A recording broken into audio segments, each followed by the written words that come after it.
All right. Daniel, welcome to the Founders Lounge. How's it going, Matisse? Thanks very much. Thanks for having me. Good. Yeah, absolutely. I'm good. I'm good. I'm excited to have a chat with you. Somebody actually recommended to me to invite you on the podcast, and then I looked hmm you up, and you've done some really cool stuff.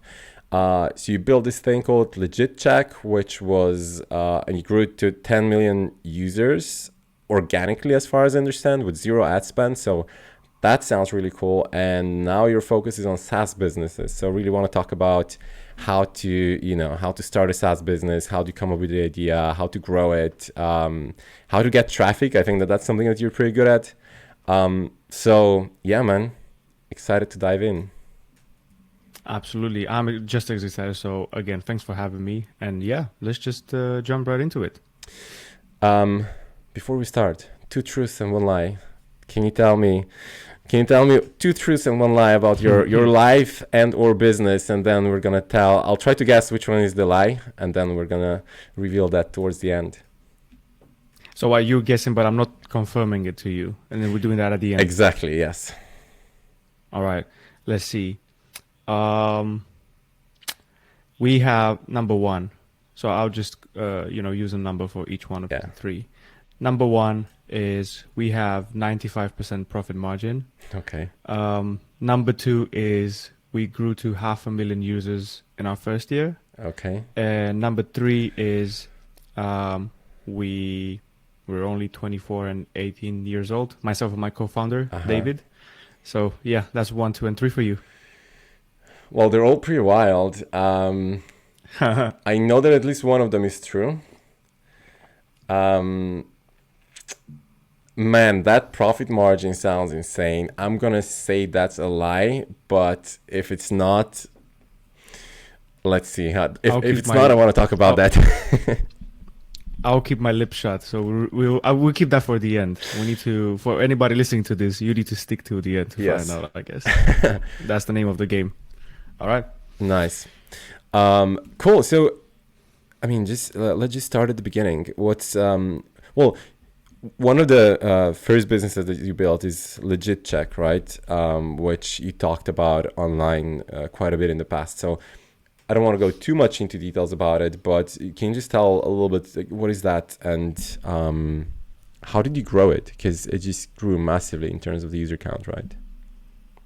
Absolutely, absolutely. So, in short, LegitCheck by CH, or just LegitCheck as we'll call it, is an authentication company.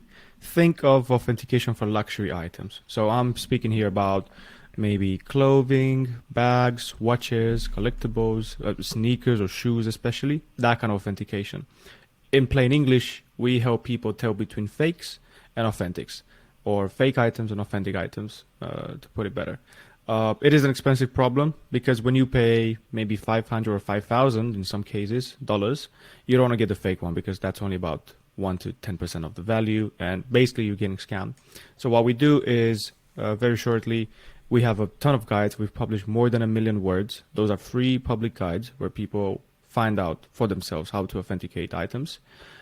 If you're short on time but high on money, or at least a bit higher, let's just say, you can pay us for our service, and that is a digital service basically. People send pictures when they check out, and we come back with a verdict. And last, but obviously, there's a Pareto distribution, so most of our revenue comes from these few things that I mentioned. There's multiple smaller things, but the last thing worth mentioning is we also help people get their money back, and that means if you've been scammed and you paid via PayPal or via credit card, we can help you get your money back. So we've helped people get back as much as 5 grand from a scam. Paid 5 grand for a bag, turned out it was fake. 5 grand now goes to, I'm not sure whether I'm allowed to curse on this podcast, but 5 grand goes to nothing. And we've Yeah, managed to right. help that person get their money back. Yeah. Um, and so you said a million words. I think, is that, how did you create all Yeah. that content? Did you actually write that? Is that auto generated to some extent? No, it's manual process. So Oh wow, yeah. it's that's more of the media company aspect Yeah. of our of LegitCheck. So those are free guides where we just researched, we've tested our guides to see whether, they hold value across a couple, like when we find a tail, that's how we call it, a method to spot a fake. We need to test it across multiple items so that it's constant across authentic items and constant across fake items. So yeah, in short, we just researched. We've created this content origin, and it's a manual effort, and it's been led by my brother, who was only 15 when we started this. And he himself led the effort of publishing more than 1 million words on this topic. And yeah, you can check them out. Like if you look for anything like, I feel like I'm pitching here, so I'm going to take it a bit slower on the selling end. But if you search for anything like Air Jordan 1 fake versus real, you will see our guide, and basically just a bunch of text and pictures. Where it says, this is how the authentic should look like, this is how the fake one should look like, and here's how to spot the difference. Yeah. That's pretty much it. The first thing on Google, it's you guys, if I search for that. So I imagine that's how you get most of the traffic, right? Absolutely. This is what gets us our number of users.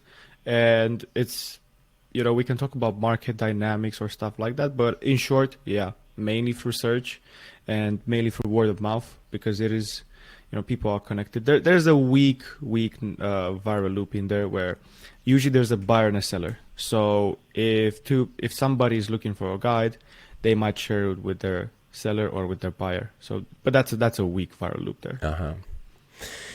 How did you get, well, first of all, are you the target audience for this? Because I'll be honest, when I checked the website before when I was doing a little bit of research for the podcast, and I actually didn't understand it in the beginning because I'm not a target audience for this at all. It's not the kind of items that I buy. I never had to, check if someone was legit or not in terms of the physical items, if that's original or not. I was like, I don't really get it. What exactly are you checking? And I would also never know that that's a market that exists, right? That it makes sense now when you explained it, but it's not an idea that I could get. Yeah, we didn't know either that it was a market. And when people ask us about, so you came up with a plan and you studied the market and you put it down on pen and paper, I always tell people, not really. We basically got lucky, and there's no way to hide that. I always put it up front because we didn't set out to start a business. We woke up one day with one. I explained this in an article on my blog, and it did do a few rounds on Hacker News and what have you. But to put it very shortly, initially it was just a side project, and for the first 2 years it wasn't a business. It just started gathering users, and I always dismissed it as this is just a side project. But at one point, because it reached a certain number of users, which I can't mention because then I will compromise my 2 truths and 1 lie. At one point we turned into a business because the quote unquote market was pulling it out of our hands. So a lot of people were messaging us saying, hey, they were very polite. They were saying, thank you for the guide, I appreciate it, I had a look at it. I have this pair of sneakers. I did have a look, but I'm not too sure. Would you mind if you have a look at them for me? And at one point it was just too many messages at the same time. So then that was I think we were getting about 5 to 10 emails a day, and that's when we decided to turn into a business. And we got lucky. We did work, but it just happened. Now, what I always add as a second part of the sentence is, I think it's also worth talking about how we squeezed that luck. So in that article where I explained the story, the part that stood out the most for people was, I had a section where I said, okay, let's talk about luck. And I had this structure repeat a few times. What we got lucky with, blah, blah, blah, I explained what we've done with that luck. So for instance, just a quick one, we got lucky to the point where SEO wise, so search engine optimization, for those listening who might not know, it's a fancy way of saying appearing in Google search results, because that's very valuable. We've hit an SEO gold mine because we found a topic that was underserved and getting demanded more and more. And it was crazy. It was stupid. Like we were ranking with short articles scattered around, whatever.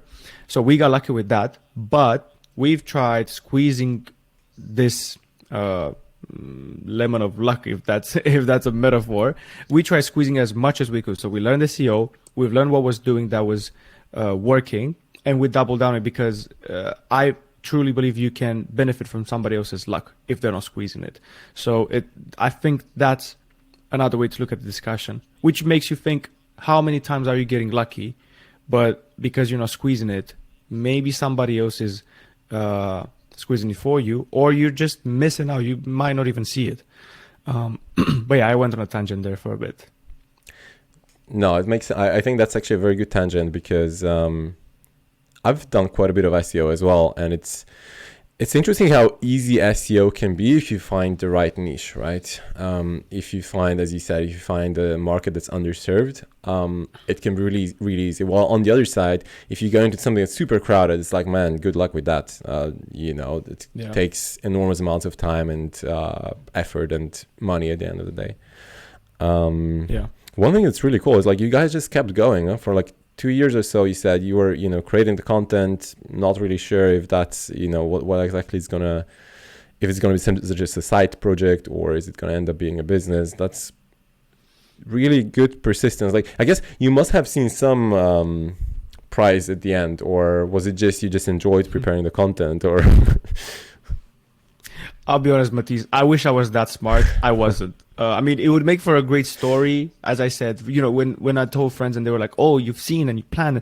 I wish I was that smart. It's not like that. I made a few guys initially when I launched the app, because I launched it by myself. My brother gets involved 2 years into it when we turn into a business. Because I come to him and I said, look, this has to be, do you want to join? I think you'd be great for this. Let's do it. He was obviously, he decided to join because I've mentioned that. But no, I've written 10 guides when I launched the app. A year after I launched the Android version, because people kept asking me, and it was annoying for them. Like they messaged me saying, I love the guys, they help me, but it's like I need to go to I have an Android and I need to go to my friends who have an iOS phone, and they're not always like, can you just bloody put out the Android app? Because it's like it would be great. So when I've done that, I think I put out another 6 or 7 guides. And it was only when we turned to a business, that's the moment when we said, look, we're going to charge. We're going to have the highest prices. What's the biggest price on the market? $10 for an authentication. Fine. We'll do 20. Because the point was, we didn't want to sit at our desk all day long looking at pictures of shoes and, do $5 times 1,000, authentications, switch the numbers around. So highest prices. And we said we're going to take that money and put them back into the guides. So, we'll see which guides have priority based on what people buy, on like what we authenticate for them, because that gives you a bit of an idea. And it was only, so I think 2 years into it, when it was just my side project, we had about 15 or 18 or at most 20 guides, let's just say, because some guides could be reused. But, yeah, I didn't have any. I realized I kept skipping your question, so I didn't answer that question about the target audience and another one. So I'm trying my best to keep going for your question. I didn't have any prize in mind. It was just a side project that I made. I was like, oh, look, it gathered, let's say, 10,000 users. I at one point I kept getting into this cycle where I would check analytics, I would see a new milestone, I would celebrate for a few minutes. And then I'll get back to work because I'll be like, it's just a side project. Who cares? I mean, people care. It's lovely, but that's not what I'm focusing on, because I didn't see it having any potential for a business. And yeah, I like to think of myself as a person with vision back then. But this maybe this humbled me down. But I still believe that's another discussion anyway. So yeah, no target in mind.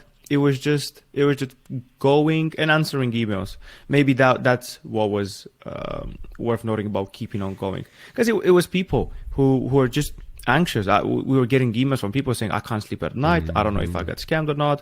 It's like, I saved $500 the whole summer, and now it might have been for nothing. And sometimes, we had to bring bad news, but yeah, that's how we found out as well, by doing it for free, that we could get our customers' money back, because we just helped somebody who was in need at one point. So yeah, very cool, love it. And so you still own that, you still run that, right? How much how much of Absolutely. your time currently goes into that? Because you have a bunch of other things that you do. Yeah, the business has been matured in terms of, because I feel like every business has age cycles, whatever. So it is a bit more mature. It goes a bit by itself because of the help of the team and etc. Not that much. Let's say maybe a few hours a week, something like that. And yeah, I mean, just like with any other business, at any point you can double down on it, reshift. But at the moment, a few hours a week. Mm-hmm. And then what else is taking your time right now? Like what's your focus right now? My focus at this very second is this podcast with you, with Matisse. Nice. So that's what's taking my time. But enough of Buddhism and living in the present moment, although that's good as well. What else is taking my time? We have 2 other businesses, and I run Reddit SaaS. That's a community for SaaS founders. I run a podcast built around the community, and just the usual Twitter stuff, because that's where we met, right, Matisse? Yes, that's on Twitter. That, Yeah. Although I've been a bit inactive on Twitter for the last month because I've been off, but today's my first day of getting back to work, so I should restart. Now that you asked me, you made me aware of it.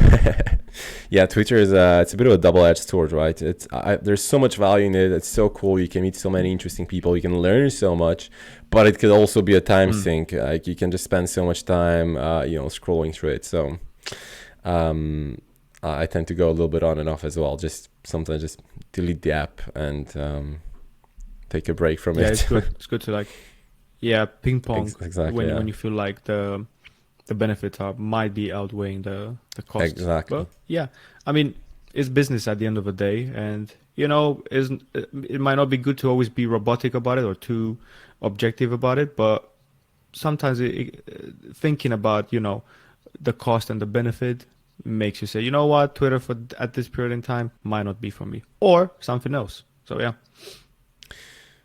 there is something Buddhist about you, about the maybe we'll dive into that as well towards the end of the podcast. Let's see. Absolutely. Let's see if we get to that. Sure.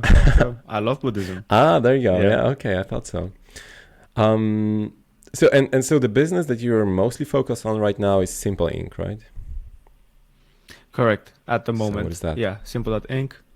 It's a Notion website builder. For people who might not know, Notion is let's just call it a note-taking app that's very flexible.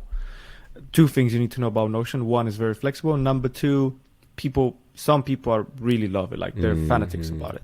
So this is worth mentioning because it segues into many people apparently want to turn the Notion pages into websites because it's, to put it shortly, it's very hard to mess it up in terms of visual or aesthetics with Notion.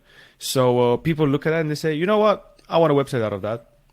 And that's why we've built a Notion website builder. Takes your Notion page, turns into a website, and now your website is powered by the very Notion note. So anything you edit there gets translated onto your website. So yeah, I could phrase it like that. I could phrase it like a no-code website builder, or I can, spin it around. But this is in plain English. And how's that going now? When did you start? How's it going right now? I think I checked the traffic, and you're getting quite decent traffic to the page. Yeah, I can tell you actually. Let's see. I checked with SimilarWeb, right? SimilarWeb. Sometimes that's actually it's going to be interesting to compare. Months, so I think SimilarWeb says like 150K per month or so. Nah, not that much. See, in the first month, at one point, we had like 106 November 2021 when I was just previewing. We didn't even launch. It was just like a preview. It said 160K page views or whatever they show users. It wasn't anything remote close to that. So at the moment we get about 400 or 500 clicks a day. So what's that? 12-15K. Yeah. Wow. Okay, something that's like interesting. That. Like that. But you know why you shouldn't trust it? Because it's a new website, and yeah. So at the moment it shows 150K this month. Shouldn't trust it because my website is new. Like it's got less than a year.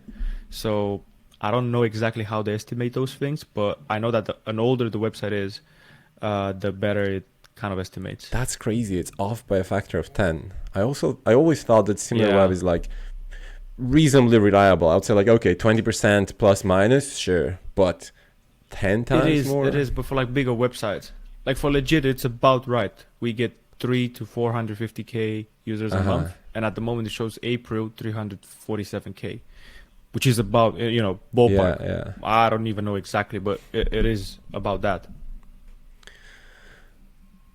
Interesting. Okay, and so did you say, how are you promoting Simple.ink? Or how are you getting the traffic? Let's see.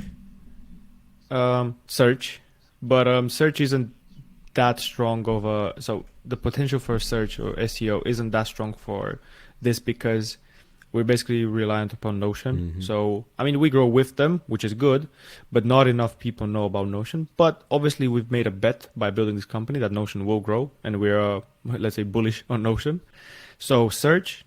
Then there's a bit of word of mouth because we have a freemium plan where people build websites and they have a badge built with Simple.ink. People find out about that. That's good. Word of mouth as well because people love the product and, we get love letters, so I'm hoping some of these love letters go to their friends as well, and they're like, hey, check this out.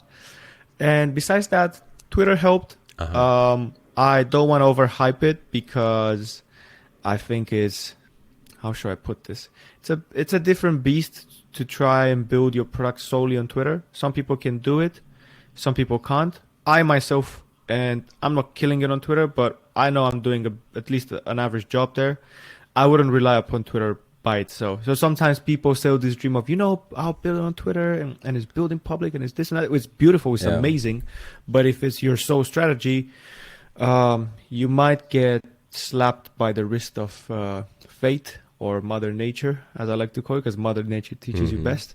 Like if you're going 2 years into it and you find out you don't have 5 or 10 paying users because you built in public and haven't developed any other channel, I mean, don't listen to me, go and try it, but you'll find out one way or another. Or maybe I'm wrong. Maybe you know something I don't, and you actually are able to kill on Twitter.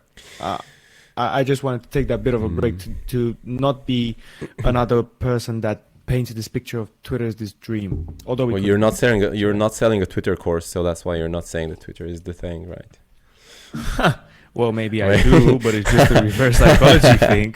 Pay me $99 a month and I'll show you how. Yeah. No, I don't actually. No, not yet. Maybe. Maybe at some point. I mean, there's some examples of that. Obviously, I'm sure you know Peter Levels, right? He's absolutely. So he's killing it there. And there's a few other examples, but those are the few that we know because they really made it on Twitter and they grew to like 150, 100, 200,000 followers and have like almost like a cult-like following at some point, and they can promote stuff and it just goes viral or at least spreads across their community. But yeah, Twitter game is it's a lot of work. It is. And even in Peter's case, I'll just briefly mention this because it is worth mentioning, but I'll let you drive the direction of the conversation. Even for Peter, it was years and years. And I don't know, back to 2015, I'm not even sure, but at least a solid bunch of 5 years at least. And he was doing it back when it wasn't cool. And so I'm not trying to bring it down, but I'm just saying it can't be the only one. Or, as I said, maybe you know something I don't. But not to bring down your example because I love Peter. I follow him and I think he's cool. That's it. That's no, it's true. It's true. I agree. There's a guy now who's also in the UK and he's doing something similar in a way. He wants to do 12 Shopify apps in 12 months. So that's kind of cool. That's actually cool. What's his name? His name is 12 Shopify apps. That's interesting. I like the Shopify ecosystem. Never gotten into it. Jack. I think I had a Shopify. Jack Copan. I can send you his Twitter, which sounds really cool. I think he just he's probably started at the beginning of this year or so. But I'm looking forward to see how that's going to go because I think Shopify has a massive potential. So. Get him on the pod. I did invite him. He just replied to me yesterday and he said that he's heads down, just focus on building right now. He doesn't want to do anything else. And I said, yeah, got to respect the focus. Oh, And just him to do it on a Sunday if he's able to. But if he doesn't want to, it sounded like okay. he's just not interested in doing anything else right now. But maybe maybe later, maybe at some point. Hopefully, he's gonna come on. Would love to see how things are going and just for him to explain a little bit his plans. Mm-hmm. Right. Okay. Simple.ink. Is that your first SaaS business, or did you have any other SaaS experiments or products? No, I did have experiments before. I don't even know the number, but a few smaller ones. I couldn't put a number on it because some of them were released, but like just quietly, and I didn't try doing anything with them. Some of them, like I even had a few SaaS smaller products within Legit. We still have one, which is driving a significant part of the revenue. It's like a package and it includes digital services and software. But yeah, looking forward to the rest of my life, assuming a piano doesn't fall on top of my head when I leave the building, and I keep on staying alive and building, it won't be the last one. And I plan to do more and more of these, probably, as long as it continues to be this business model that I like and I think is a fairer exchange of value for the world. That sounded like a mouthful, but yeah. Are you technical? Do you code yourself, or do you have other people do the coding? Not at all. I don't. It was actually when I made the app, the LegitCheck app, first one. That's how we started. Actually, it started as a side project because I was learning how to code. I said I want to learn how to build an app.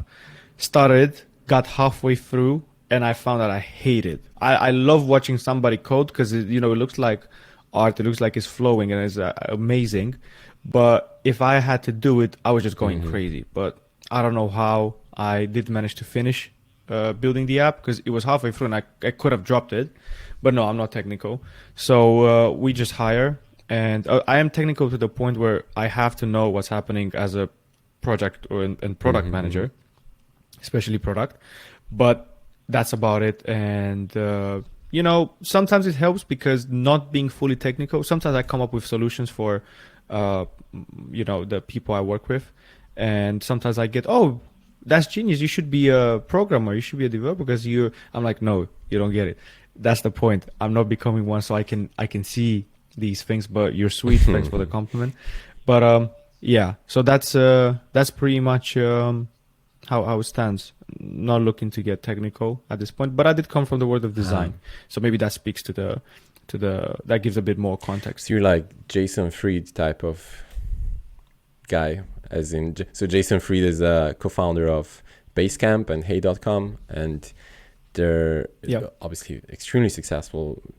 In my view, one of the most successful SaaS businesses out there, right? It's like they're wildly profitable, never raised any funding. They're just like do their own thing. They don't care about the other world. They have this kind of unique marketing approach. And yeah, they used to be a design agency, right? And then they started building products. Yeah.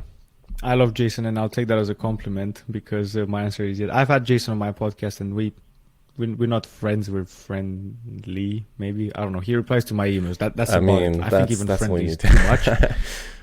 But yeah, I mean, I'd be surprised if he knows me, but I know him, and I did get some advice from him, and I really look up to him. So he's like a role model, and yeah, I will take that compliment gladly. And if I'm not, I'm looking to integrate parts from him. So I'll call it that. They are to me. They were always an inspiration as well in terms of how they build the business, and yeah, I think they're great. I don't actually like their designs. Yeah. It's funny because I think their designs, if you try like Basecamp, I'm like, guys, this looks so strange. But yeah, I know what you mean. It's just their own thing, right? I use Basecamp. Oh, you do? Yeah, okay. I use Basecamp. Yeah, and even I thoroughly looked at it. The thing is, UI wise, they're not respecting any standard, but it UX wise is absolutely great. And UI wise, I don't actually mind it because it's kind of like when you meet a person and they're different. There's something different about them, whatever it is. But I look at them and I say, you know what? You're like expressing yourself. It's clearly yourself. Like if you're doing it just to try to impress, then people can smell it. But if somebody is different, maybe even in a weird way, but they're themselves, I'm like, you know what? That's like your personality seeping through. Like it's radiating. So same here. I see their personality coming through, and I don't mind it that I'm not looking at a piece of art. And I still love it. So I don't look at it and say, I don't know, this doesn't inspire me. It's not respecting the standard, which I think is interesting, but I still love it. And it's one thing I really love about their design is that it's closer to timeless. Like Basecamp's been looking about the same for ages. I know I think Basecamp 3, they redesign every now and then. It's been around since 2014. I might be wrong here, but it's about the same design language with minor updates, but it still works and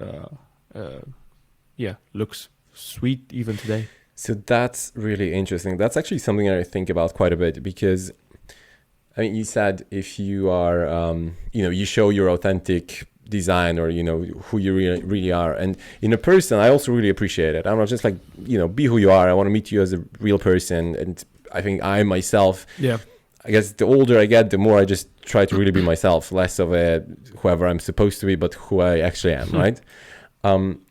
Then when it comes to products, it's interesting because I think, and I talk about this from time to time on the podcast, like when should you be completely innovative and just, do whatever you feel is or like figure out a new solution to something, which Basecamp seems to be doing in a way, right? They're just like, we're not going to look at what anyone else is doing. We're just going to figure out our own thing. And that's what we're going to do. Like once you do that, and once you just say, okay, like, this is the core of our product. Sure, we're going to innovate on that. But like everything else, let's just take what's already working. Let's not, because it's, first of all, I think if you over innovate, it can be dangerous because innovation is risky, right? You don't, maybe it works for you, but that might not work for anyone else. So on one side it's risky, on the other side it's also just not familiar, right? If your UX, if your design, if the patterns that you use are completely different from everyone else, then I guess it works for your users, but maybe to everyone else it's just going to look, or to any new user who's switching from some other software, it might just look completely foreign and they'll not feel comfortable using it. Obviously, it works for them. So, I don't know what I'm talking about, but that's just my thinking. That's a great question, actually. I think the answer is one of these questions where there's no clear-cut answer, but that doesn't mean we shouldn't attempt answering it. My feeling tells me that the answer is when you can afford it. So you can innovate and be different and etc. when you can afford it. I don't mean only financially. So let me explain. Basecamp is able to afford being different with Basecamp, the company, which is now again 37 Signals. So the parent company is able to afford being different with Hey.com because obviously they can afford it financially, and they don't have anything else to prove to themselves, to etc. And they can just do it because if it flops, it's like, well, whatever, we spent 2 years or whatever, but we've had fun. So affording it can mean financially, of course. You can afford in terms of, I don't know, you've already got distribution. So if it goes bad in a year, you're, start something else using the same distribution. Or, and I think very importantly, you can afford it mentally, on a mindset level. So like, are you looking to get as rich as possible in the span of 6 months, or are you able to play the long-term game 15 years, even if you're the artist that is starving and, software-wise, you're the artist that's starving and is just doing art because in the 16th year it might kick off, it might click. Can you afford it like that? What's your life situation like? Do you have any person to take care of?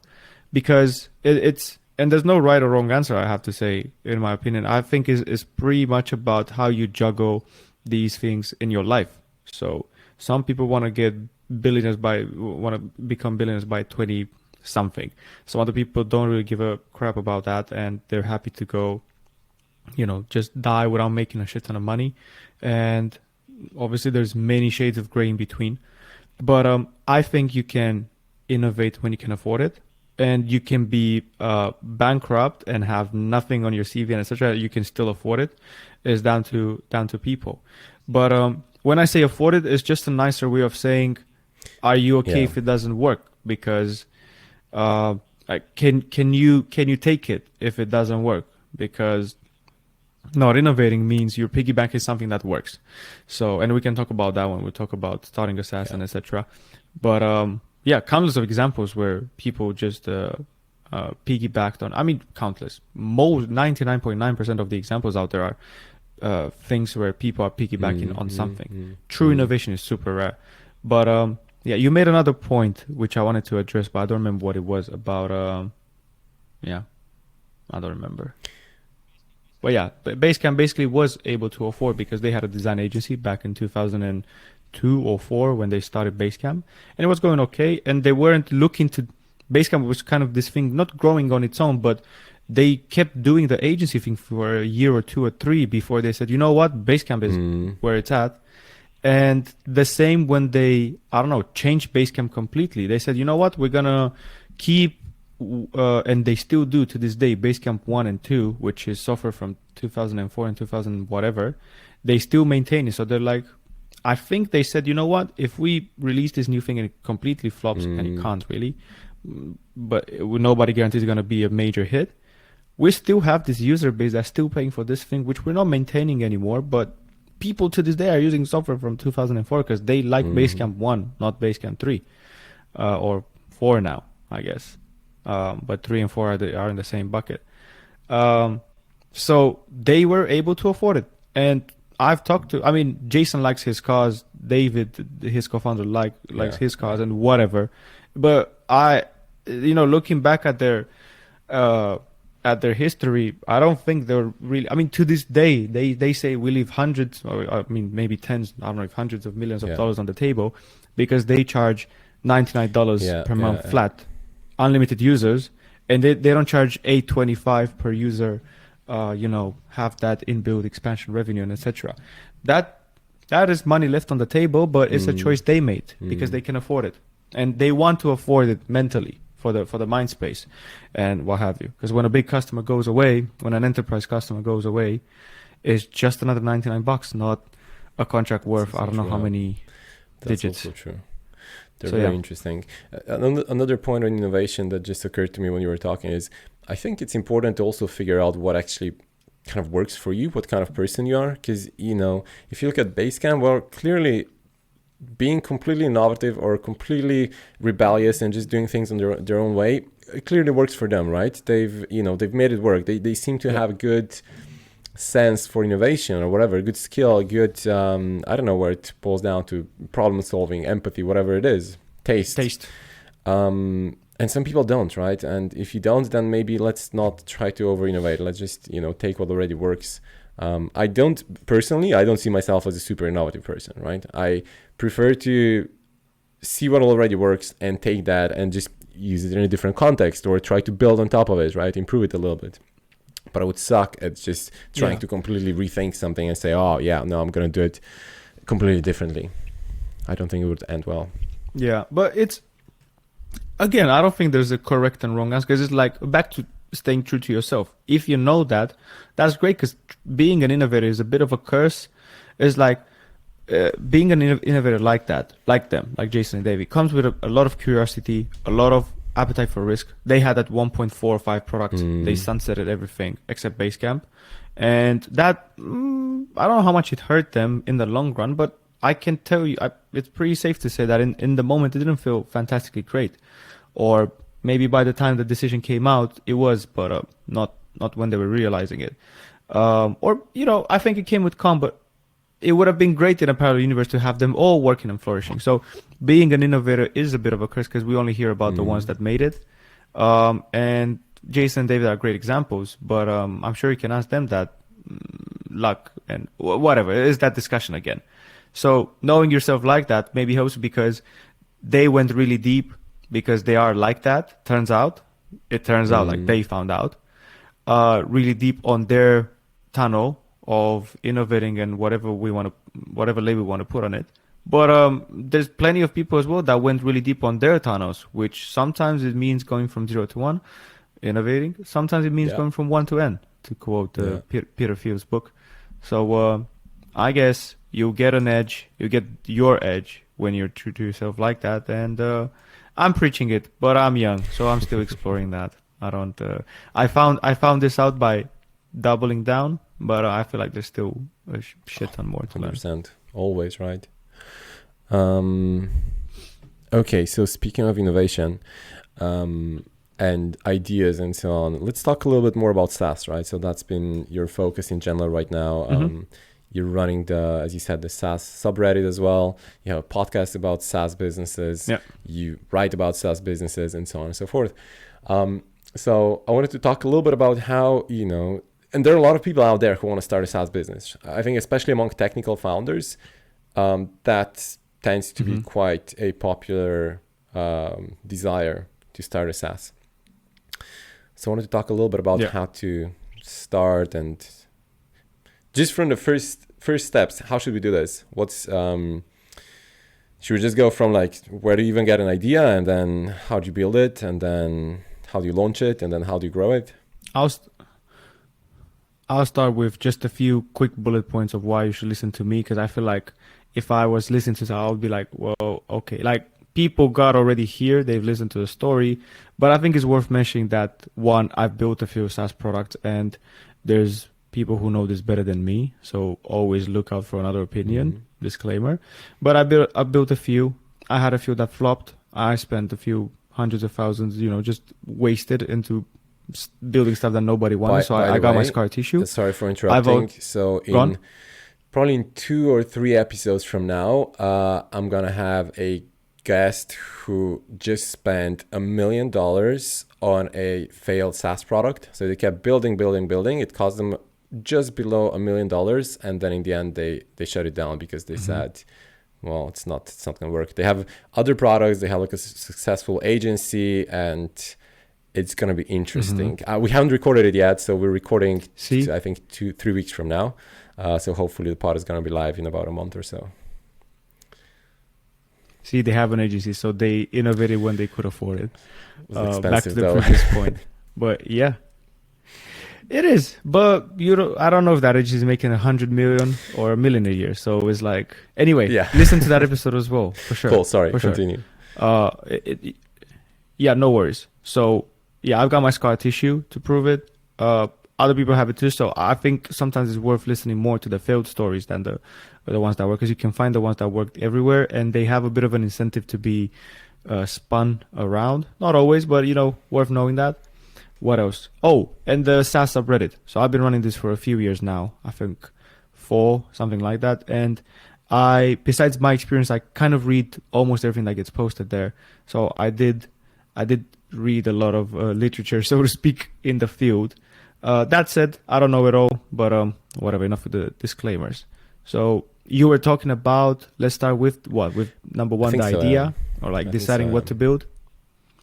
I feel like even besides that, so number 0 is this big question of how we're going to handle the technical side.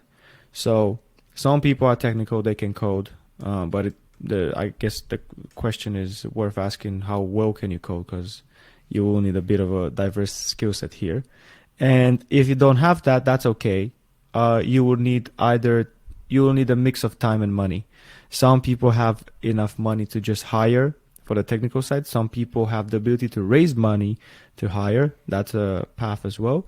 Some people don't have time or money, and let's see, what paths are there? You can start selling something that you can make out of your bare hands, like a digital product. Like, look up Rob Walling's stair-step approach or staircase approach, where he says, don't just jump right into a SaaS. Start with a digital product or something like that, step 1. Then something closer, maybe an agency or whatever, closer to your SaaS, and then get into that, because you can innovate when you can afford it. You can go to the next level when you can afford it. Let's see, what else can you do? Or I guess, I don't know, if you've been born into a rich family, use that. Or if you have access to resources. Any leverage, right? Whatever. You will need that combination. Yeah. How do you feel about no-code tools? Like the no-code tools to build a SaaS? That's exactly why I want to talk about first about how you're going to solve the technical problem, because the idea and how much bandwidth you have technically are hand in hand. So if you're broke, you don't have any technical expertise, and you don't know anyone, and you're what, etc., and you want to start a deep mind sort of company, probably won't be where you have the most leverage. So then again, you might be very technical and you might have loads of contacts and you want to start something very dense, very heavy technically. You are able to. Do you want to though? Up to you. You need to use your edges. No code works. So building something with no code works, and it will start working more and more, but for pretty basic stuff. And that's fine. Most of what I build is basic because I'm not technical. So my thinking is, I don't want to go into something, loads of algorithms and loads of this and that and these technologies that are new, because I don't know what the hell I'm talking about. So that's not where my edge is. I'm trying to use my edges and, wrap the other things around. So it's kind of like anything else in life. You want to juggle these balls and see how you can put them together, mix these ingredients so that you get the best outcome, the most powerful outcome. So before idea, technically, what's the situation like there? And even no code is an option, but don't expect to build something completely complex. And I would say as well, before we get into the idea, it doesn't have to be. So remember what I said earlier, that some people like Rob Walling are recommending that you start with something simpler that gets you a bit of revenue. Maybe the road to your SaaS, to your fully fledged SaaS, involves using no-code tools to build something simple and, something that Bless you. Excuse me. Something that gets you a bit of revenue that is allowing you to pour that money into building something stronger. So, this is the long disclaimer on step 0, which is how are you handling the technical side. All right. What do you think? I agree. I think wonderfully said. All of that makes sense to me. Have you ever built a SaaS, or are you looking to do anything in this space, or are you just observing it? I had What's your two situation SaaS like? experiences. One of them was when I just partnered with somebody who already had a SaaS business, and I was like, okay. And they were heavy technical team. They didn't really know much about marketing. The only reason they were just about breaking even, but the reason was because they kind of sold it a little bit to friends, word of mouth. It was like a B2B SaaS. So I just came on to do some marketing and sales, and I was more like a referral partner, really, not like a co-founder, to be completely honest, right? But a little bit more hands-on, where we were also, having meetings, and we're like, okay, I think we need to build this feature and we need to build that feature. So a bit like a referral partner / product manager on that project. The other thing was we did launch one SaaS, but it went terribly. We kind of built an MVP on top. So it was a page builder. It was actually a page builder, like a no-code, simple page builder for a very specific niche. We built it on top of WordPress because that's something that I'm very familiar with. And we said, okay, you can do a lot of stuff with WordPress. Why don't we just package that into a specific target audience, simplify it? Because even WordPress is relatively complex, to be honest. If you're not technical, like installing WordPress and like setting it up, it's like, man, it's not like my mom couldn't do it. So that means it's kind of complex, right? That's always for me a test. For sure. It was, I think the idea was interesting, but we never really managed to launch it. We never really managed to build a product really well. And then at some point we just kind of gave up. Other ideas came up that seemed better, and gave up on that. So had some experiments, but no actual successful SaaS businesses. That makes sense. Glad I asked you, because we did miss out in this conversation we're having, the possibility of partnering up with someone or joining something that already works, as with your edge, because you can be a co-founder at it later on. I guess some people are getting really anti about, you're not a co-founder if you didn't start. Whatever. An important factor here is, which I think a lot of people are not aware of it so much, is like people who are very technical, they tend to hate marketing, while at the same time building a business is really usually much more about marketing than actual technical parts, right? Yeah, you need a product, but if you're not marketing it, if you're not selling it, there's you don't have a business.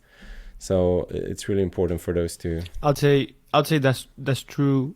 I'd say that's true depending on the product, that the marketing side is more important. I tend to choose businesses like that because that's where my edge is, or that's the edge I'm trying to build. But yeah, it's what we talked about earlier. Like if you're trying to build DeepMind or a company like that, the situation is different. But for most people listening to this and their intentions that I estimate, it is true. Marketing might be a bit more important than product, but you can't have one without the other one, because you can't have a shitty product and do anything about it. So yeah, probably both equally important, or it's down to every person to set the volume buttons on each. How much marketing, how much product. But yeah, let's see. Back to our thing. So we've addressed step 0, the technical side. Step 1 is what you said, the idea, right? Let's call it that. Let's build this together in a conversation, and then we'll recap it at the end. The idea. So the question is what business should you start, or like how do you pick an idea, or like how important it is? How do you get an idea? I think there are 2 factors, like how to find an idea and how to evaluate if that's actually a good thing to start working on.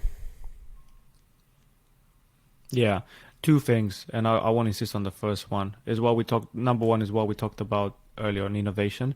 I did try and innovate, because with my first successful business, LegitCheck, we did innovate. We got lucky, but we did innovate.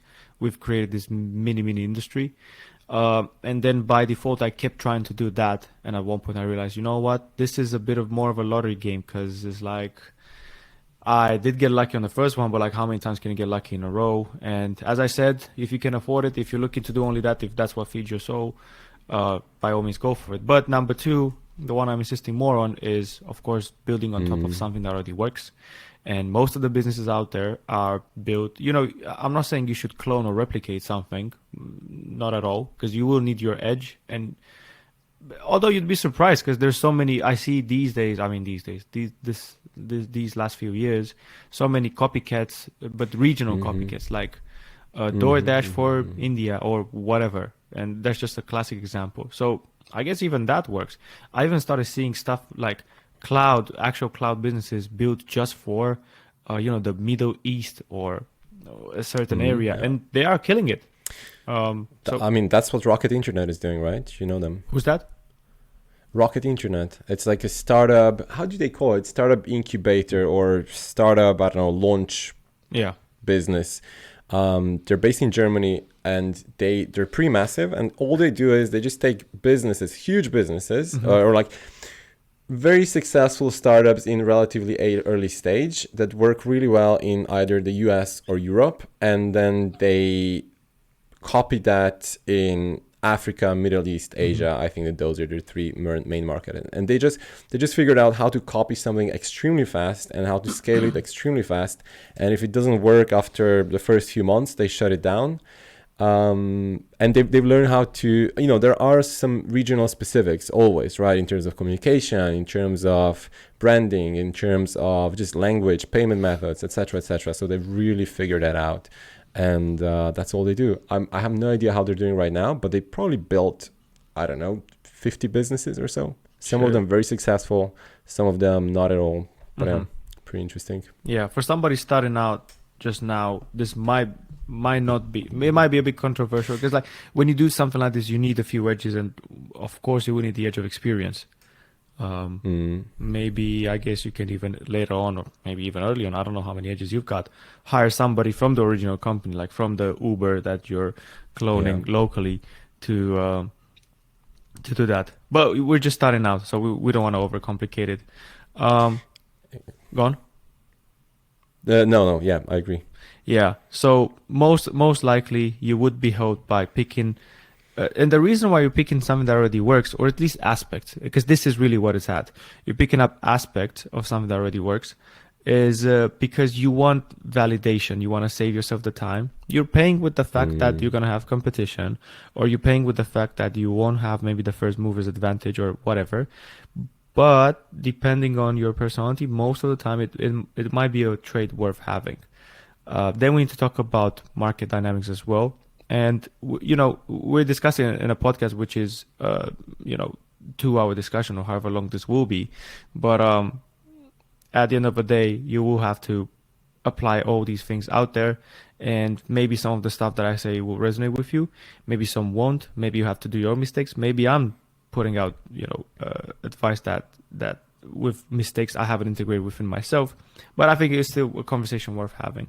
So quick mention is about the market dynamics, picking up a market that is growing or maybe one that's already big, like email marketing. I don't know how many billions, but just because it's growing 5%, like 5% of 100 billion means 5 new billions going to be added every year into the market. You get 1% of that or 0.1% of that. Yeah. That should be enough for a business. So it's always options. And I'm giving you a few options that I can see just now talking about it, but you're going to see the options better. And you're going to have the quote unquote vision when you're out there on the field, scouting for yourself. So picking out an idea, I would say the road I would choose is integrating aspects from an industry plus a few businesses that come with the validation. So a good friend of mine, Chris Franz, he started loops.so. And basically what it is he's building a modern email service provider, and there's plenty of email service providers, but he's growing like crazy, and he just raised a couple of mil, and that's with MRR. It's not just raising for the sake of it.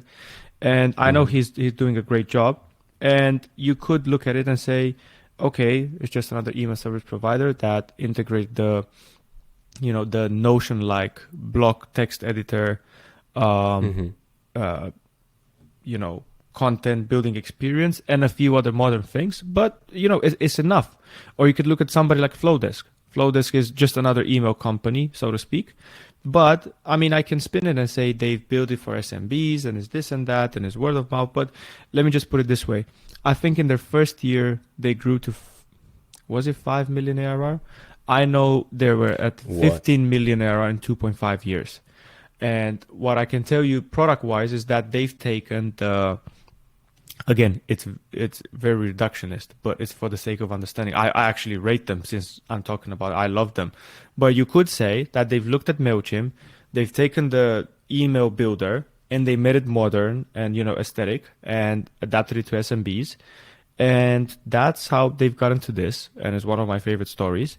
And if you look at them, they have that and they have forms, but the product isn't super complex. But that's the point because it's for SMBs, and SMBs don't really prefer super complex. Otherwise, they would have gone with MailChimp. But those are outlier examples.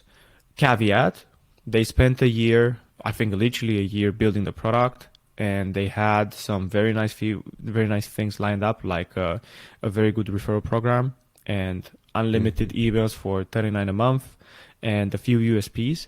But those things lined up, come into something nice. But anyways, I started giving them as an example for picking up something that already works. And I guess these two examples, because they're in email, are also examples for what I said about 100 billion and 5% and 5 new billion in the market. And picking an industry that is older, isn't growing like crazy, but because it's a behemoth, those percentages can work well for you. So, what do you think? Did we cover this correctly, the idea thing, or are we leaving a lot of untouched corners?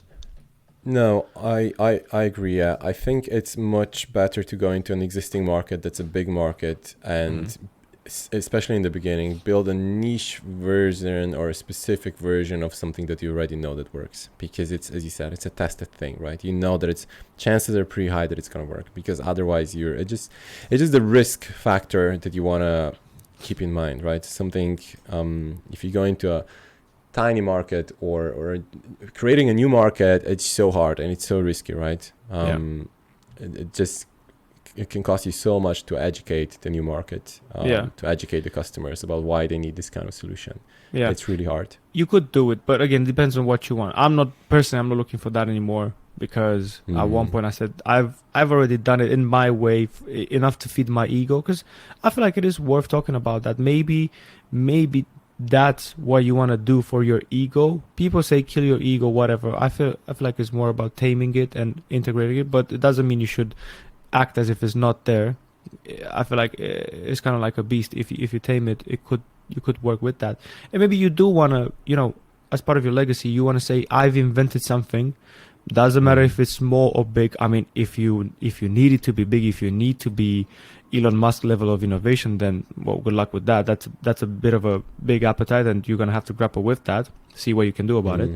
But if you want to have something that is either small or big, I think that's perfectly fine. Especially in this world and age where it's so easy it's much easier. It's easier than ever to do that. But nothing stops you from addressing it first, innovate first, and then gather resources. Or you could look for something that gathers resources. And this is why all these billionaires are doing all these crazy, stupid projects, because they're like, whatever. I'm still feeding myself off of that.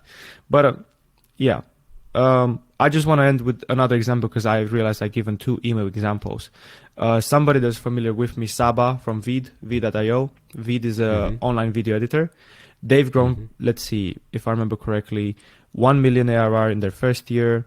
And then at one point they were at, I think 5 after 3 years. I might be mistaken with that. But what they've done is they've taken QuickTime or Final Cut Pro or Premiere and slowly but surely made it into a browser video editor.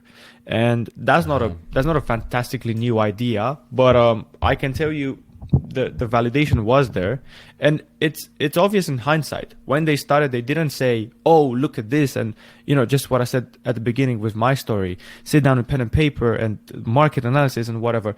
At one point they were doing something crazy like fashion videos, something, AI, whatever. But I'm telling you, the story pivoted into, let's just build an online editor that works in the browser, and it's our servers rendering the videos, not your computer. So you don't need a powerful computer anymore, besides running a browser. And loads of money to be made there. I think even 5 million ARR, they were adding about 500,000 per month, 500,000 yearly. So 500k ARR per month. And I don't even know the numbers now because they stopped sharing them. I can estimate them, I guess, but they're doing well. And it's an idea where those are good things. And what I'm trying to point out is that even in the beginning, you won't know whether you're onto something great or not. You need time for your crop to mature. But video editing, nothing new. It was already there. And besides that, there are other video editors in the market which are doing good in terms of covering your cost of living and etc. But just another example of something that works and is validated. Like yeah. I got tired. That's it. No, not for the podcast, just for this specific example. But we can carry on. Let's carry on. What is step 2, right? Yes, that's the idea. I think we covered. I hope we covered that. Oh, actually, there's another thing about the idea. One thing that I hear over and over and over again on the podcast from the guests is solve your own problem. I would say probably 70% of all the guests I had on the podcast, all the founders, they were like, we just solved our own problem. Well, like, this was my personal problem. There was no good solution in the market, and I just went ahead and I solved that. Initially, I thought that can be dangerous because maybe it's just your problem, but actually, I'm now quite certain that the chances of that are pretty low. If it's a real problem and you actually try to find a solution and there is none, it's pretty good because you are your own target audience, right? So you know how you want to solve it. I think it's important not to get too centered just on yourself to still talk to users and figure out what they think and how they're solving it right now and what they want. But that seems to be a pretty good approach as well. Yeah.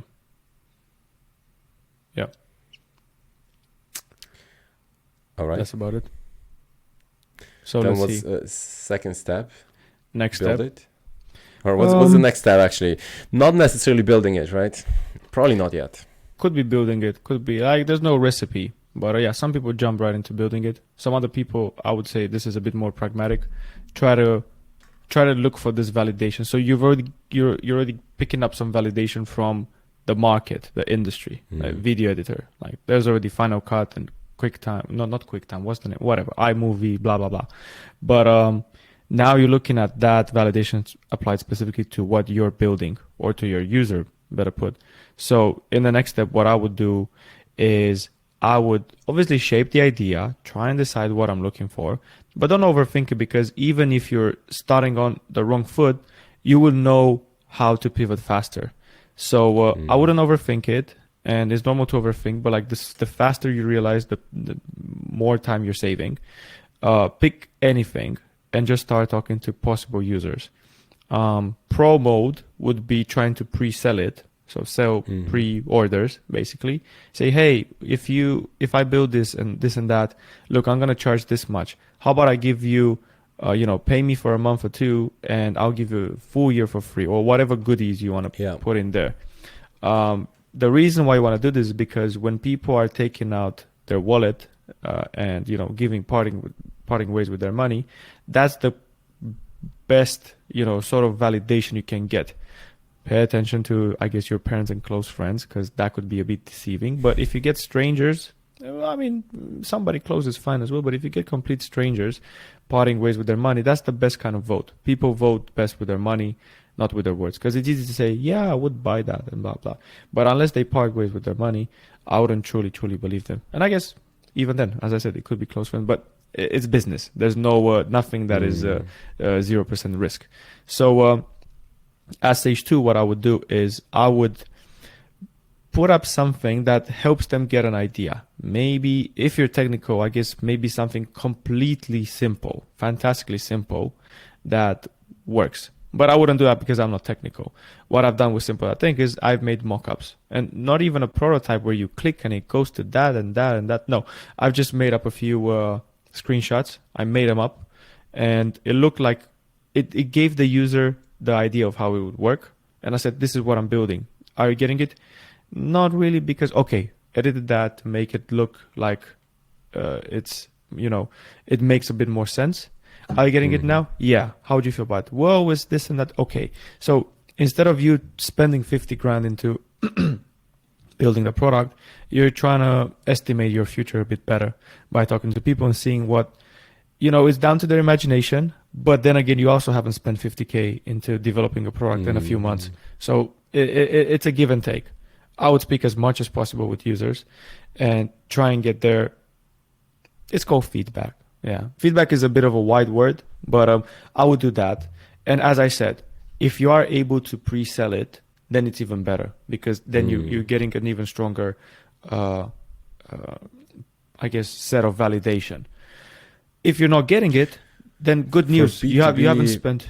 Gone? For B2B, probably a little bit easier to pre-sell. I think for B2C,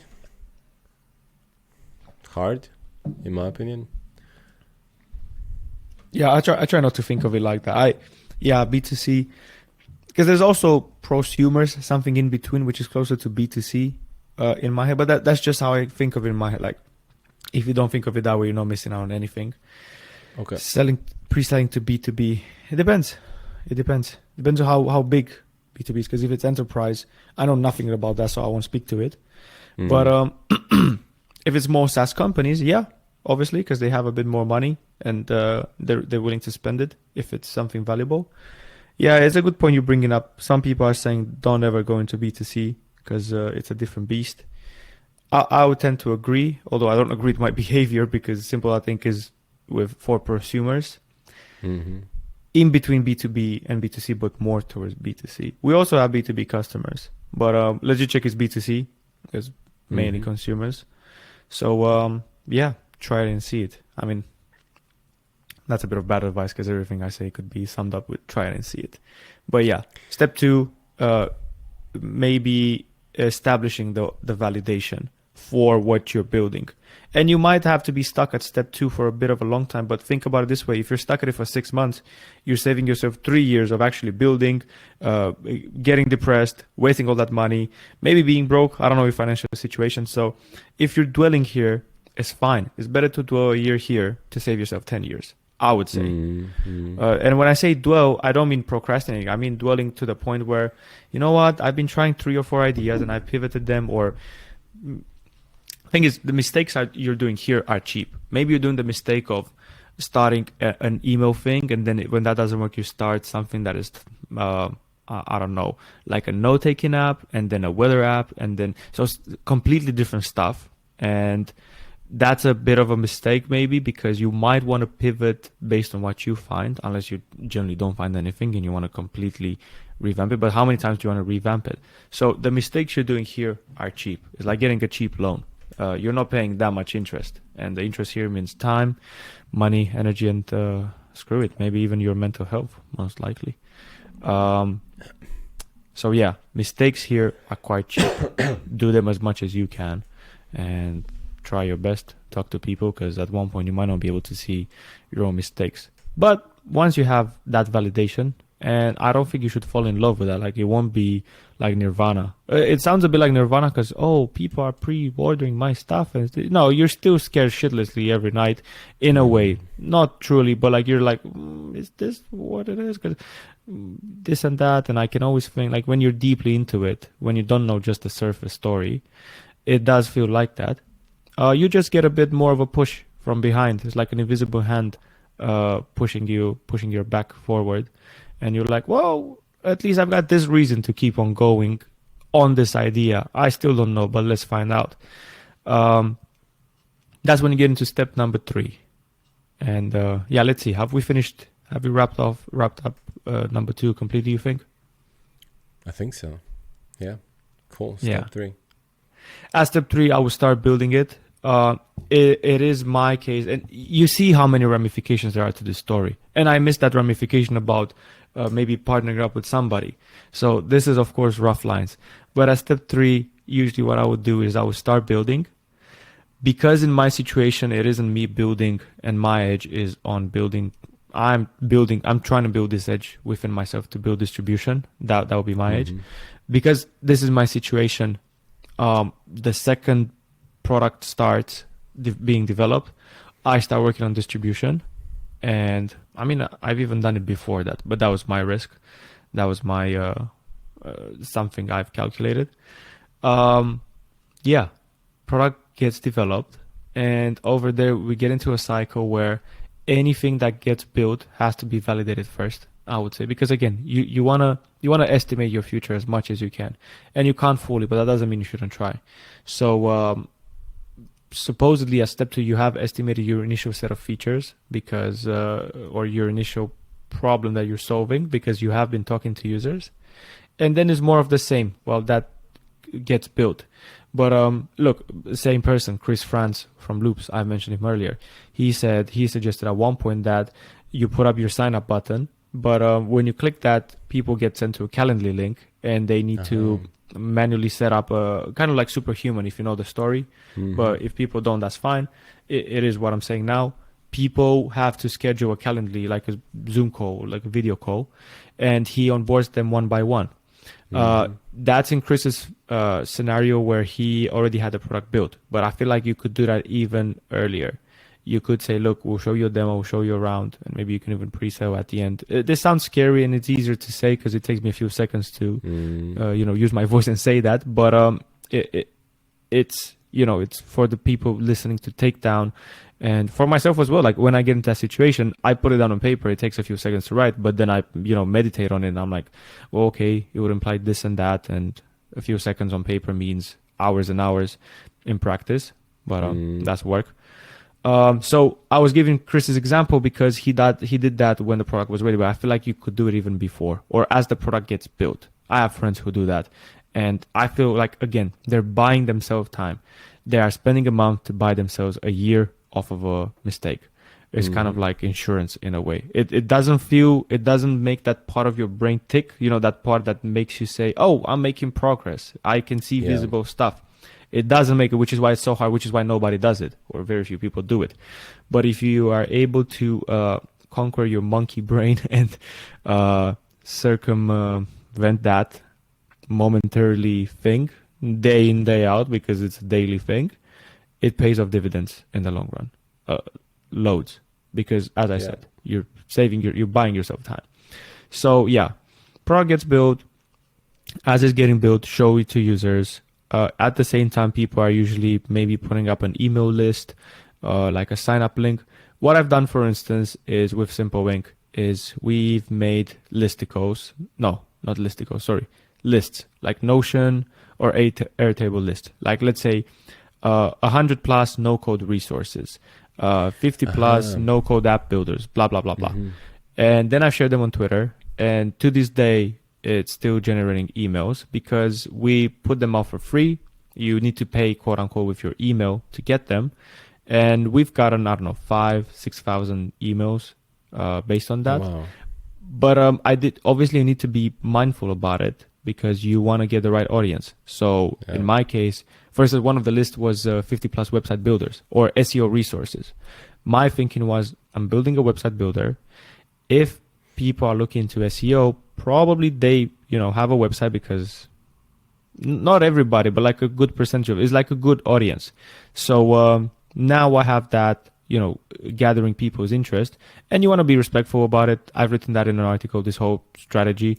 You want to be respectful. You don't want to spam them, and you want to be very polite and say, maybe you don't want to send too many emails. But that's just an example of building this distribution or making your life a bit easier for when you launch. You mentioned around 6,000 emails and you shared that on Twitter. Was that just your Twitter audience, or how did that work? No, it's across months. So it was my Twitter audience as well, but then some posts did become viral because I was using some eye candy. I was using the SEO results from LegitCheck, and it was actually the list of resources we gathered across the years, myself and my brother, because we're like, oh, this is sweet, this is nice, this I'm not feeling it, but oh, look at this guy, this is such an innovative thing.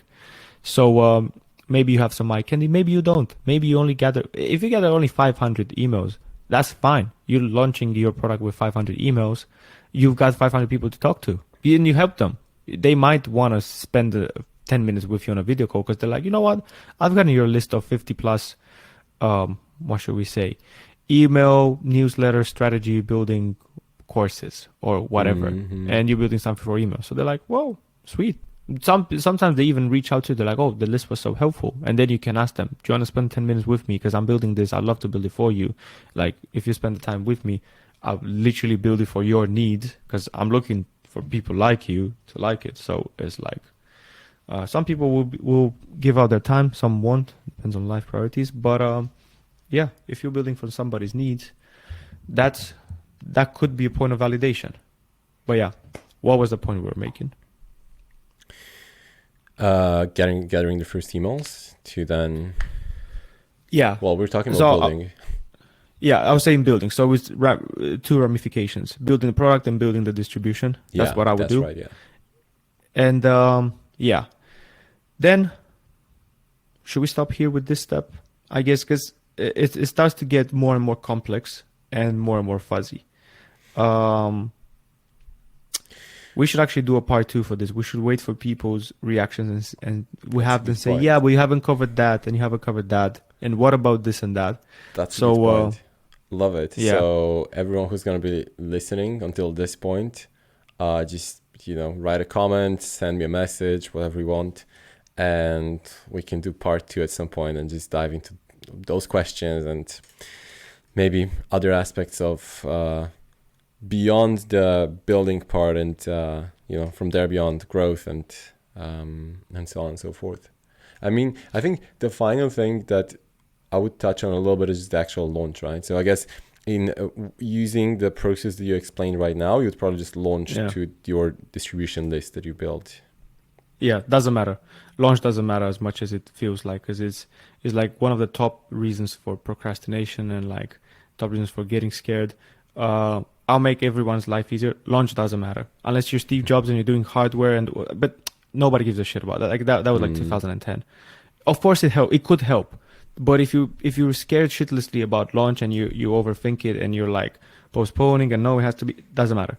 You could not even have a launch and still end up having a profitable business that pays for your rent or for your house, for your piece of real estate, and for your family, wife, kids, husband, etc., and for your whole family, and never ever launch because the ball gets rolling. So what that means is you don't need to do like a big flashy thing or like whatever PR or whatever, you could just start advertising or start promoting it, whatever is the way that you promote it, right? Yeah. And just If you're the pretend that it's person who always can been do it, there. if you're the person who can do it naturally, by all means do it. That's your edge. If you're not way above average on this, I wouldn't skip it. Like, of course, maybe post a tweet if you're able to, but some people are scared even of that. It is not detrimental because there's so many products that had a big splash and launch, and maybe it's just Product Hunt, or maybe it was one of these companies that were doing, I don't know, 500,000 in ARR with 100 million being raised, and that were killing it in terms of launches and PR and image and blah blah. Doesn't matter. It could, but it is not detrimental. If you could even build.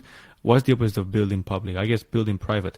If you just don't stream it to anyone, and that's a bit of an extreme example, you might be making your life harder than it has to be. But if you just focus on stuff that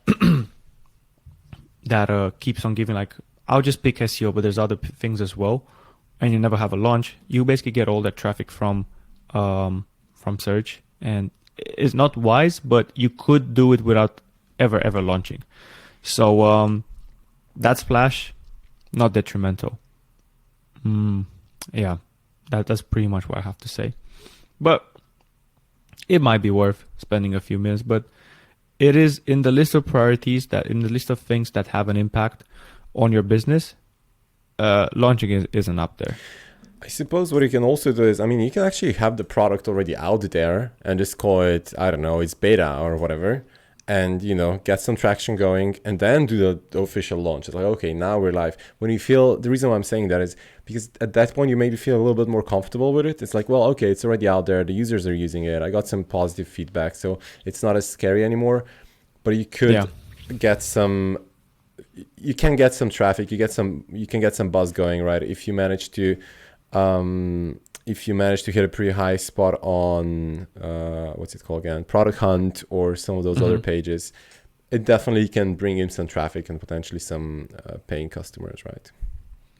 Absolutely. So as I said, you could do it. It doesn't hurt.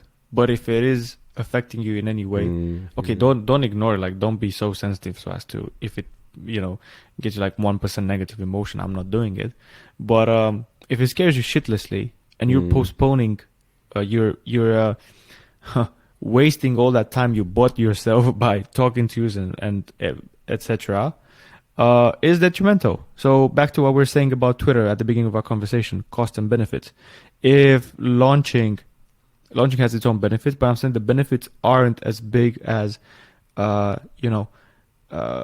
benefits aren't worth affecting your costs of time. So if you're postponing with months because you're waiting for the perfect launch, you're carelessly spending the time you bought yourself. That's a very good point. Yeah, I love that.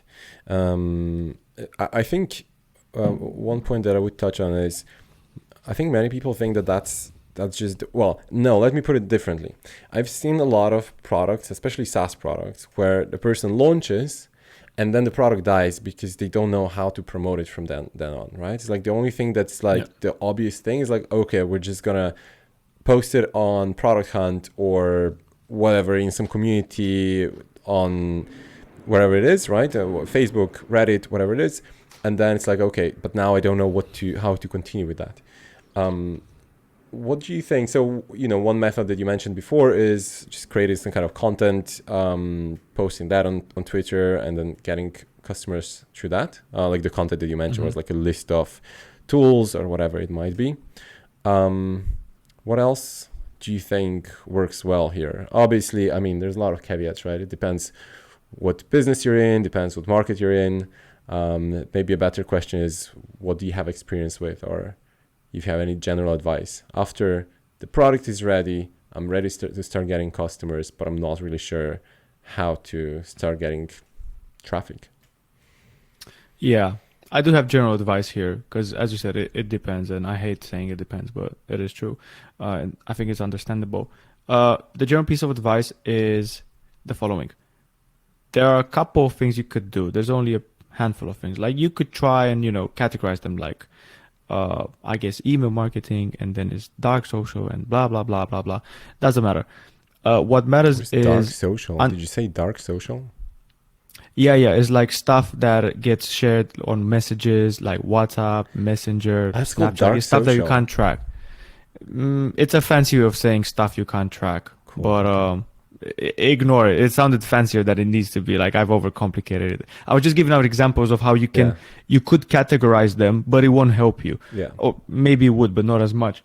What the general piece of advice here is, in my case, and you know what they say, that every time somebody gives advice is what they're doing is they're advising their younger self. So people are just giving advice to themselves, and Makes sense. it's kind of true, because I can't advise you based on your experience, because I only have mine in a way. Yeah.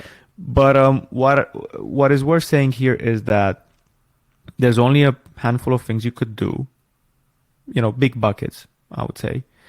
And the key, I think, is to pick something that whatever works, and it's going to be boring after one point, but if it keeps on working, just do the boring thing.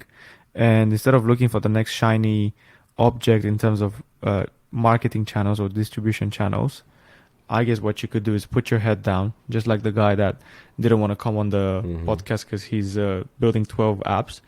Putting your head down, and instead of looking for the next shiny thing, the next Hail Mary, just keeping on doing that. So maybe it's going to be Reddit comments in a Reddit community, and it's going to take you 6 months. But if you keep looking for the next thing, I guess you can only look for the next thing when something doesn't work anymore, or in the initial phase where you're exploring. But then it's more of the same. And I see many people getting stuck at that. Like, they have something that's working, but they're like, yeah, but what if there's this Hail Mary thing that is just gonna explode my thing overnight? Like affiliate systems, which I've seen in this company. Even with them, they had months, if not years, of stuff done before, because nobody just build a product in a month and then they put up an affiliate system and it just works. There is some. You might want to sit down and estimate that that's your best chance, your best channel, but even then, it's like a baby, it's like a crop. You need to take care of it. And yeah, in terms of distribution, I won't spend the time to categorize them, but more of the same, most probably, because it's very easy to lose yourself there and keeping on trying different stuff. So yeah. Focus is important. I would say one thing that comes to mind when you're picking that first channel or trying to figure out where to actually promote it is, I think it's a Charlie Munger quote. He said, "Fish where the fish are." So just think about, I think that's the fundamental thing to consider, right? Like, just think about who are your customers and where can you find them, or where do they spend their time, and then promote there. So if that's I don't know, designers, then go to some design communities, go to Dribble, go to design subreddits, and so on and so forth. I think that's probably the one thing to consider. But yeah, then obviously growth and distribution is a subject of it all that we could talk about for hours, right? Okay. Did we miss anything, or do we slowly start wrapping up at this point? Loads of stuff that we missed, because there's a lot of space in between what we talked about, because we tackled a very dense subject. And I won't say sorry for the people listening that we skipped over these things, because I think it's understandable that we can't really cover. And if we would have the blueprint, I mean, it would be much easier. But yeah, I feel like we've covered roughly the big picture, and I'm gonna wait for the comments so we can do our part 2 and then address those things, because everybody is applying what we said to their experience. But that's how I would say in rough lines. That's the topic of starting a SaaS. And obviously the last step, which is continuous, is there's no step. You just, once you have paying users, this episode isn't for you anymore, because we just talked about the initial phase. Once you got paying users and you're building, and distribution starts to kick in slowly, and you're like, oh, is this worth it? But then 6 months later, you're like, oh shit, it was going way better than I thought, but it isn't going now. And then 6 months later, you're like, oh, same cycle. it was going better than I thought a few months ago, but now maybe it isn't going as well because it takes time for this to mature. Once distribution kicks in and product kicks in, and it's okay, but it's shitty, but it gets a few users, but not too many, or it solves their problem, but not exactly. Yeah, you're starting with this broken car, basically. So you just birthed this new baby into the world, but it looks like a broken car, which is your SaaS product. Welcome to the life of SaaS, I guess. It gets better and better, even though it's shitty. But then you will know what to do. You will feel lost at times. You will never know I have to do this exact thing, but you will kind of know what to do because it's more of the same. As I said earlier, boring stuff. More of the same in terms of distribution, more of the same in terms of talking to your customers. And you're going to do that anyway with customer support and looking out for other pieces of advice, just like this one or who's done what. And then you're on your own. The process doesn't look the same anymore, or the process isn't as similar as it is in the initial phases. So yeah, I think that's because the topic was how to start, right? It wasn't how to start and run. So this podcast is going to be, we're just going to put a title, how to start a SaaS business. And the next one's going to be how to grow and run a SaaS business. Oh my God. I'll be honest. I don't think I'm the one to do that because it's like, that's an entire conversation of its own. It's like a season. It's like a never ending thing. Well, then maybe it needs to be a series of podcasts. Yeah. Who knows? We'll see. We'll see. Cool. Well, before we forget, 2 truths and 1 lie. So what was the lie? I said it was the profit margin. No, it isn't that. Yeah. Oh man, I knew you were gonna say it's not. Yeah.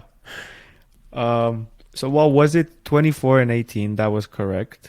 Yeah, that's. Oh, I think I said 500,000 users in our first year. Yeah, something like that. Yeah. Yeah, that was the lie. I think we had 200,000 users in our first year. But I was thinking of like what sounds maybe believable with a 10 million users milestone. But yeah, no, the 95% profit margin is easily explainable because it's for LegitCheck, and basically at the end of the day, people are paying for information. Mm-hmm. So information means somebody's sitting on their butt somewhere on a chair, hopefully from our company. We give them chairs, so it's good they have chairs. And they're sending you out a message, and there's a lot of reputation on the line and a lot of virtual stuff, stuff in our head, because like if we would ever mess it up, it would cost us. Yeah. But yeah, that's how the profit margins are being explained, because it's a digital service. So that's how it becomes true. Like we just have running costs. That is insane. That's very good. And I think you're doing around 200K in revenue, is it? That's the numbers that I saw somewhere online. 250K a year, something like that. Yeah, at the moment. Nice. Well, we're going to wrap up at that. If you did listen until the end, thank you so much. And yeah, leave some comments or message me with any questions, with feedback, leave us a review. That's super helpful for everyone to find the podcast. Obviously, we're going to link to all the Daniel's channels as well in the episode notes. So give him a follow. And that's it for today. Thanks, man. It was awesome. Thank you. Thank you so much for having me, Matisse. I loved it. And I think you've done a great job as an interview, because the conversation was flowing, and it felt like a conversation you have with someone, not like a bunch of questions. So compliments on that. That's the Founders Lounge, you just come and hang out and chat about founder stuff. That's it. It's in the nice. Thanks so much for having me. Appreciate it. Awesome.